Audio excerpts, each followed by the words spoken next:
Salut tout le monde, c'est Pascal de Acquis de jouer avec vous pour une nouvelle vidéo. J'espère que vous allez bien, moi ça va très bien.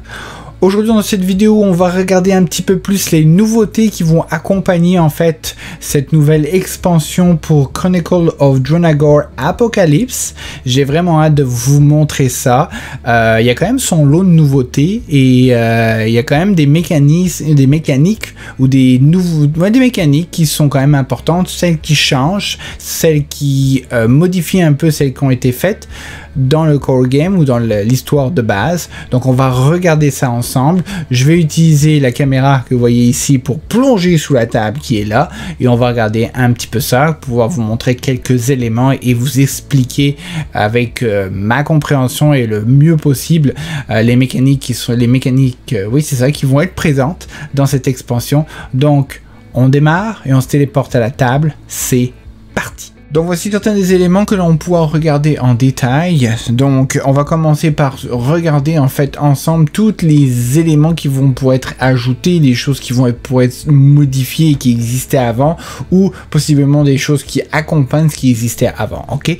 Donc une des premières choses que nous avons et qui sera dans cette campagne ou dans cette expansion, c'est les compagnons. À la base nous avions les pets. Donc ce sont les animaux de compagnie. Nous avions aussi un peu les compagnons, mais les compagnons ont un petit peu changé. Donc maintenant les compagnons sont une personne en part entière. Elle est contrôlée par le joueur qui l'a bien évidemment, mais elle n'est pas considérée comme un animal de compagnie. Donc en gros maintenant ce que ça fait, c'est que déjà elles ont leurs propres armures et avec leurs armures. Par exemple, ça c'est une armure de compagnon. On peut voir ici qu'il y a différentes informations qui sont notées dessus et donc ça nous donne son déplacement, ça nous donne sa force d'attaque, ça nous donne quel type d'attaque, ça nous donne aussi par exemple son nom. Donc on voit que là ça c'est pour Martin Aziz-Court. C'est bien évidemment c'est un prototype hein. Et on voit ici le 5. Le 5 en fait c'est un petit peu ses points de vie. La chose à retenir par rapport à nos héros classiques, c'est que quand ils se font attaquer, et d'ailleurs ils sont joués directement après le joueur qui le possède, ils sont ciblés comme les animaux de compagnie en dernier par les ennemis toujours, donc ça ne sera pas la priorité au niveau des compagnons pour que les ennemis puissent les attaquer. Et autre chose, donc la façon dont ils vont mourir, c'est surtout en fait en fonction du point que nous avons ici, le fameux point de vie que nous avons ici. Donc en gros, pour qu'ils puissent mourir, ils ne vont pas perdre, on va pas leur mettre des points de vie perdus.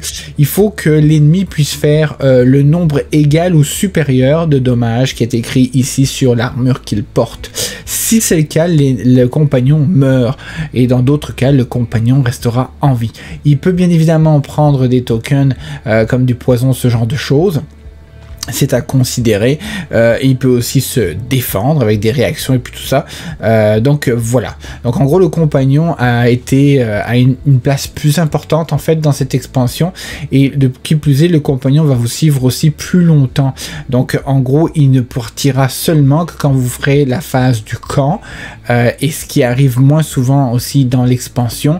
C'est possible que vous fassiez plusieurs séries de plusieurs chapitres avant d'arriver à un camp. Donc le compagnon va vous suivre en fait tout le long de cette aventure là pendant les différents chapitres, et quand il arrivera à la phase de camp, c'est à ce moment là qu'il partira. Mais tout ça aussi sera basé sur l'histoire, parce que dépendamment des compagnons ou des personnes qui pourraient vous suivre, qui sont pas forcément des héros à proprement dit, mais des NPC on va dire, et ben l'histoire pourrait aussi être modifiée. Donc dépendamment que si lui il vient avec vous et vous faites un choix à un moment donné dans un événement ou une interaction où on vous dit que si vous avez ce personnage là, et ben ça va, vous avez telle chose va se passer, et ben les compagnons vont peut-être pouvoir modifier le cours de l'histoire dépendamment des choix que vous aurez qui seront possibles d'avoir. Voilà, donc en gros c'est pas mal ça. Ça c'est la nouveauté, c'est le changement au niveau de l'utilisation des compagnons et comment ceux-ci vous accompagnent dans l'aventure. L'autre chose qu'on peut regarder aussi, c'est les classes. Il y aura des nouvelles classes. On le voit en ce moment sur la page du preview pas du Kickstarter, mais du GameFound, la page preview. En ce moment, on voit des nouvelles classes qui apparaissent au fur et à mesure. Et il y en a une qui était fournie dans le prototype, et c'est le Necromancer. Alors le Necromancer qui s'appelle Mordred. Donc en gros, c'est un humain Necromancer. On peut voir que en gros, ces cubes de départ sont un vert, un bleu, un jaune et 2 rouges. Donc on peut considérer en fait que sa force est surtout dans les attaques de distance de range 1. Donc c'est ce qu'il faut retenir. Donc on peut focaliser nos affaires dessus. Mais oui, il y a quand même des choses de corps à corps ou adjacentes. Ce héros là commence avec 8 points de vie. Il a différentes habilités qui sont quand même intéressantes, et la particularité du Necromancer, c'est qu'en gros il peut commander ou invoquer des pets. Et oui, donc nous avons toujours les fameux pets, mais cette fois-ci ce seront des undead pets. Là où c'est la différence, ce sont des undead pets. Donc les undead pets fonctionnent un petit peu comme on le disait avec les autres animaux de compagnie qu'on avait. Vous avez la possibilité donc de voir qu'il fait 1 point d'attaque, il attaque en corps à corps, qui se déplace de 4, et puis voilà, rien d'autre de l'autre côté bien évidemment. Et vous avez la possibilité, surtout avec ce que j'ai pu remarquer avec le Necromancer, c'est que vous avez la possibilité de pouvoir en summoner par exemple 2 maximum, mais à un moment donné vous pourrez upgrader les skills de votre Necromancer et aller jusqu'à en avoir 4 avec vous. Donc ce serait 4 par exemple morts vivants de ce type là. Pas de miniatures pour le moment, seulement des tokens, mais possiblement qu'il y aura des miniatures plus tard. Mais vous aurez 4 undead qui vous accompagneraient. Donc ça c'est pas mal. Et les pets et les compagnons sont indépendants. Donc les compagnons, vous pouvez en avoir une quantité illimitée. Il faut les rencontrer bien évidemment et qu'ils vous suivent dans l'aventure. Mais ils peuvent être accompagnés aussi des pets comme les undead que vous allez pouvoir summoner par exemple avec le Necromancer, ou encore l'aigle, ou encore le loup, ou encore l'ours que vous avez avec les différentes classes.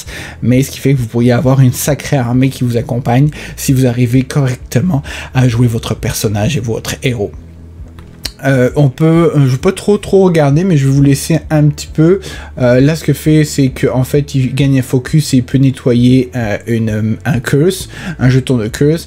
Ici, il fait une magie qui fait 3 de dommages, et que si l'ennemi meurt ou la target meurt, il se heal de 4. Là, ici, sur lui-même, il se fait un shield de 2, et en même temps, c'est une attaque avec l'arme qu'il a. Donc, et il met slow. Donc en fait les ennemis se déplacent moins par rapport de -2 je pense par rapport à ce qu'ils auraient de base. Ici c'est une magie qui fait 2 de dommages et qui assomme les ennemis ou knockdown, ce qui les met à terre en fait, ou à genoux. Ici vous avez le passif qui dit que à chaque fois qu'un monstre ou un ennemi meurt, vous pouvez summoner un pet, donc voilà, un undead. Ici vous avez la possibilité de faire command to strike, donc vous faites un move 3 sur vous-même, on s'entend, les verts c'est souvent sous vous-même, à part si c'est écrit différemment, et vous pouvez commander jusqu'à 2 undead pets, voilà. Ici vous avez la possibilité call to the grave, c'est une magie, vous faites 3 de dommages, et si la target meurt, vous pouvez activer un de vos pets. Et vous avez Bad Blood, qui est en fait une réaction et qui fait un retaliate 3.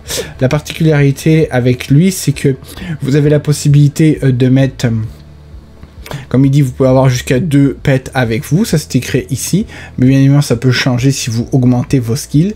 Et au début du tour, vous pouvez sur vous-même mettre un curse 1, mais si vous le faites, un de vos pets devient immortel pendant tout le tour.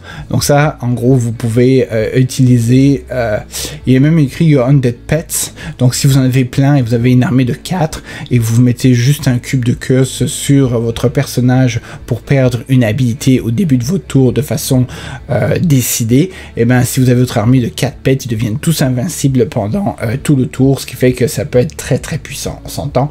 Voilà, en gros au niveau de son focus, celui-ci c'est pour en fait summoner ou activer un de vos pets, et celui-ci c'est fait que vous pouvez each undead pet you have, vous pouvez activer toutes vos pets en même temps. Voilà, donc c'est à peu près ça le Necromancer. J'avais la figurine qui est ici. Je vais vous la remontrer encore une dernière fois.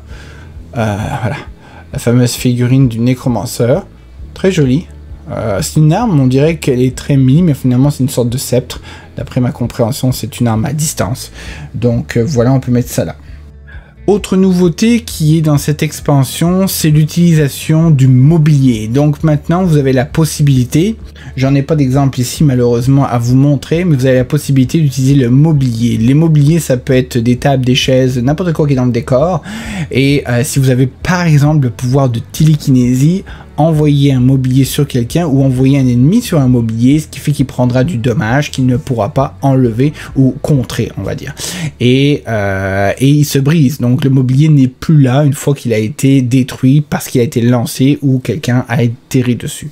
Autre chose qui est en considération avec le mobilier, c'est que vous pouvez le faire aussi avec vos trésors. Donc des fois vous avez des trésors qui sont à peu près qui se cachent sur la map et vous avez la possibilité de utiliser la télékinésie et de prendre les trésors pour les lancer sur les ennemis.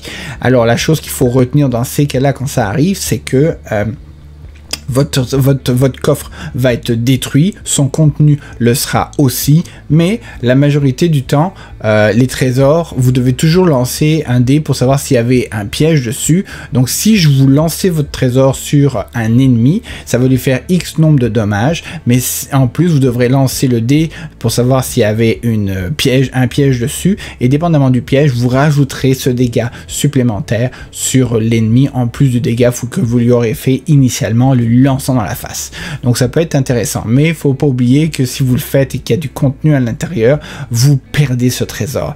Et je pense que de toute façon, si vous ouvrez le trésor disparaît, vous pourrez pas utiliser la boîte vide. Donc c'est un choix à faire. Soit vous prenez le coffre pour l'envoyer dans la face, vous perdez votre trésor, mais vous pouvez lui faire X nombre de dommages qui pourraient retourner une situation et peut-être vous sauver la mise, mais vous perdez la possibilité d'avoir un cadeau. Soit vous utilisez le trésor comme d'habitude et là, vous pourrez pas le lancer de toute façon après. Voilà. Maintenant, autre nouveauté qui accompagne cette expansion, c'est le processus de Cityscape. Je sais pas trop comment le traduire en français, mais en gros, il peut arriver des fois que vous soyez dans une map et que vous tombiez et le jeu vous dit en fait de mettre des tokens de ce genre-là. Ces tokens-là, qui sont numérotés de 1 et de 2 ici, ce sont des tokens de temps. Ce que ça fait en gros quand il y a ça sur le terrain, donc vous allez mettre ça dans un coin de la tuile, dans un coin d'une autre tuile, si vous avez votre grosse map d'installer, donc vous mettez ça dans les coins de tuiles et en gros il va vous dire que vous avez un temps de 2 par exemple ou un temps de 1 et à chaque fois que vous arriverez à la fin du timeline ou à la fin vous savez de la comment ça s'appelle, de la longue ligne à la fin, vous avez la carte où vous devez piocher une rune à l'intérieur du sac, vous devez diminuer les jetons de 1. Donc si vous êtes sur le 2, vous le passez à 1, si vous êtes sur 1, vous passez à 0. Si vous passez à 0, toutes les tuiles qui étaient connectées avec la tuile qui avait ça dessus vont toutes disparaître. Et ça, c'est quelque chose qui change la mécanique. Donc en gros, le décor où vous êtes, l'endroit où vous êtes, va commencer à dépérir et à disparaître avec le temps. Ce qui fait qu'il va falloir stratégiquement essayer de trouver des moyens d'accélérer les choses pour compléter des fois ou de traverser la map. Parce que si c'est ça, comme je dis, le jeton s'en va, la tuile qui était utilisée avec le jeton disparaît et toutes celles qui étaient connectées disparaissent aussi. Donc si vous avez un de vos héros ou les ennemis vont disparaître, mais si un de vos héros était dedans aussi, il va disparaître. Le fait est que s'il disparaît, c'est considéré comme un échec et en fait votre aventure actuelle sur laquelle vous étiez en train de la faire ou votre chapitre est un échec, vous devez recommencer. Donc c'est très punitif, bien évidemment, mais ça va rajouter une notion supplémentaire de stratégie et dépêchons-nous, au lieu d'essayer de prendre notre temps pour optimiser notre combat, pour essayer de se dépêcher, parce que les ennemis vont mourir, mais vous allez mourir aussi, et c'est peut-être pas une bonne chose. Donc voilà un des nouveaux aspects qui arrive dans cette expansion et qui pourra arriver sur différentes cartes ou différents chapitres. Nouvel ajout ou autre ajout qui vient avec cette expansion maintenant, c'est le fameux, et qui touche en fait particulièrement le sac avec toutes les runes à l'intérieur, c'est une nouvelle condition de défaite. En gros, ce que ça dit, c'est que des fois, souvent, les conditions de défaite, c'est votre personnage a eu trop de jetons curse, vous en avez eu 6, votre personnage, il est parti, ou vous avez un trauma de trop, puis votre personnage, il est mort, ou vous avez pas réussi à compléter, puis mais là, maintenant, on a ça en plus. Ça veut dire que si c'est indiqué dans le chapitre, il pourrait vous dire en tant que condition de défaite que si vous avez plus de jetons ou si vous tirez votre dernier token de curse du sac et vous n'avez pas réussi à terminer la mission, eh ben c'est perdu. Donc c'est une condition de défaite supplémentaire qui pourrait être exigée ou mise à l'intérieur d'une porte à ce moment-là et qui rentre en considération en fait dans le facteur de succès. Voilà, donc ça vient d'être ajouté dans cette expansion. Vous avez la possibilité de gratter complètement une de vos émissions si une des conditions d'échec indique que vous avez plus de jetons à l'intérieur, vous avez tout tiré et vous n'avez pas fini avant. Voilà. Donc un des autres éléments qui a été incorporé dans cette expansion, c'est qu'ils ont voulu mettre énormément d'emphase dans le côté de l'histoire, dans la façon dont l'histoire va se dérouler ou dans la façon dont les interactions vont pouvoir être faites. Donc ils ont quand même pas forcément amélioré, mais ils ont quand même rendu ça plus profond. Donc vous allez avoir différents types d'interactions qui vont pouvoir être possibles de faire, des interactions qui vont changer le moment présent, le moment futur ou de façon permanente aussi pendant l'histoire, des interactions qui vont être en correspondance aussi avec les compagnons que vous allez pouvoir faire et les choix que vous allez faire avec ces compagnons là, d'autres interactions, des événements qui vont se déclencher de façon aléatoire et qui sont pas forcément attraits à des interactions que vous allez trouver, mais des choses qui vont se passer de façon complètement aléatoire et spéciale, on va dire, et dépendamment de ce que vous allez faire à ce moment-là, ça va aussi faire réagir votre futur dans la campagne. Donc beaucoup d'emphase a été mis là. Autre point qui a été aussi ajouté dans cette expansion, c'est la possibilité de bloquer les portes. Donc en fait, vous savez, à chaque fois que vous arrivez dans une zone, dans votre map, vous allez avoir la capacité de voir une porte. La porte va vous envoyer à un autre endroit, donc c'est comme ça qu'en fait les chapitres fonctionnent. Donc des fois, les portes vont être fermées avec des conditions bien spécifiques. Donc pour pouvoir l'ouvrir, il va falloir résoudre certaines choses, accomplir certaines tâches directement là où vous êtes, dans la mission et l'endroit où vous êtes. Et quand vous aurez réussi à terminer ces conditions-là, la porte pourra s'ouvrir. Donc c'est une chose qui n'existait pas au début, mais dans cette aventure-là, l'expansion, possiblement que les portes soient fermées des fois et qu'il faille trouver la moyen de les déverrouiller, tout simplement. Autre élément ajouté à cette expansion, c'est la possibilité d'avoir des skills, des upgrades ou des augmentations de skills existants. Donc en gros, vous allez pouvoir modifier les skills que vous avez déjà et les rendre meilleurs. Attention, il faut noter en fait que le fait d'augmenter un skill que vous avez déjà pour le rendre meilleur, en général ils sont meilleurs, ok, mais ils vont être peut-être un petit peu différents, j'ai des exemples sous la main. Et bien le fait de faire ça ne vous donne pas un cube supplémentaire, ce n'est pas un nouveau skill que vous n'aviez pas avant, c'est la modification d'un skill existant, donc pas de nouveau cube, ok. La façon dont ça fonctionne, c'est que pour le moment ça reste des prototypes, je sais pas si c'est la version finale, mais en gros vous allez avoir des petites choses comme ça. Je vais essayer de vous les montrer sur l'écran vite fait. Et ces choses-là, en fait, on peut voir avec le nom du skill que nous avons et comme l'évolution de celui-ci. Donc, par exemple, ici, nous avons Grave Bolt, ici. Je vais vous le montrer. Nous avons Grave Bolt ici. Et ce que je pourrais faire, si je veux, c'est augmenter Grave Bolt pour le mettre à une nouvelle version. Dans ces cas-là, je prendrai celui-ci pour dire voici la nouvelle version de Grave Bolt. Et au lieu d'être un shield 2 qu'on met sur nous-mêmes avec une attaque qui s'y touche, fait un slow sur l'ennemi, eh ben on se retrouve avec un shield 4 sur nous-mêmes avec une attaque qui fait un slow et un intimidate 2. ce qui n'est pas négligeable. Et si on regarde des fois, c'est que, bon, bah là pour l'instant, il y a cette information qui reste la même. Bien évidemment, on voit que c'est spécifique au nécromanceur et on a le truc qui nous dit que c'est une attaque de range à 1.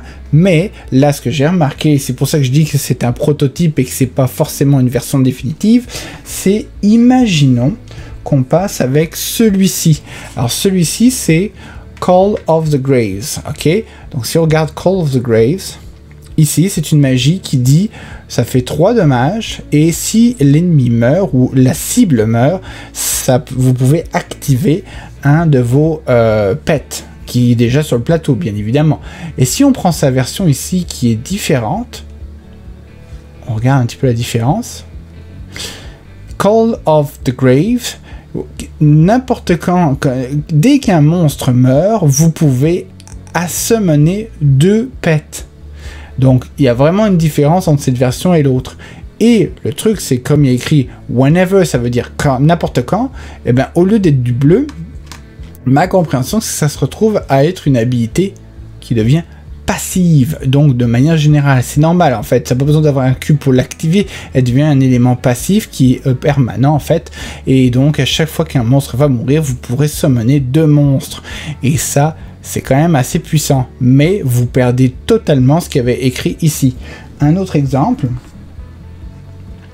j'ai Gravity Bolt, je l'ai déjà vu, j'ai celui-ci peut-être.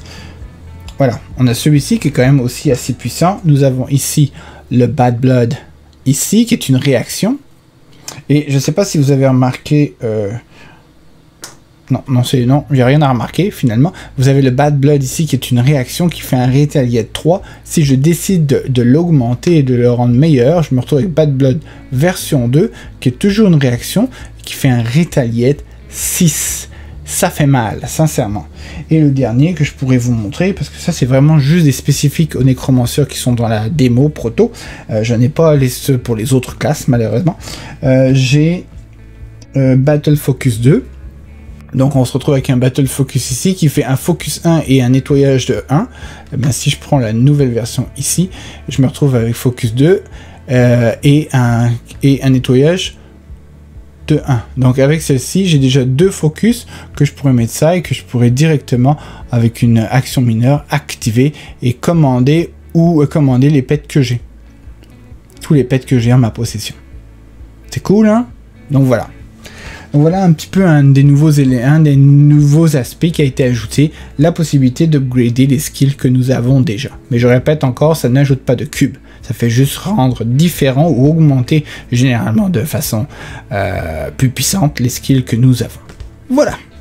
Et le dernier élément qui a été ajouté dans cette expansion, en fait, c'est dans cette campagne, en fait, nouvelle mécanique, c'est les mécaniques de positionnement. Donc, en gros, il peut très bien arriver qu'à un moment donné, on soit un de nos personnages ou un personnage est forcé de se déplacer parce qu'il y en a un plus gros qui vient prendre sa place, par exemple. Et ben dans ces cas-là, quand celui qui le pousse veut prendre sa place, il doit obligatoirement se déplacer de 2 cases autour de lui et rester et finir son mouvement ou sa nouvelle position collée de façon adjacente à celui qui l'a provoqué. Donc ça c'est une nouvelle mécanique pour avoir un meilleur positionnement au niveau des personnages quand ça arrive. Voilà.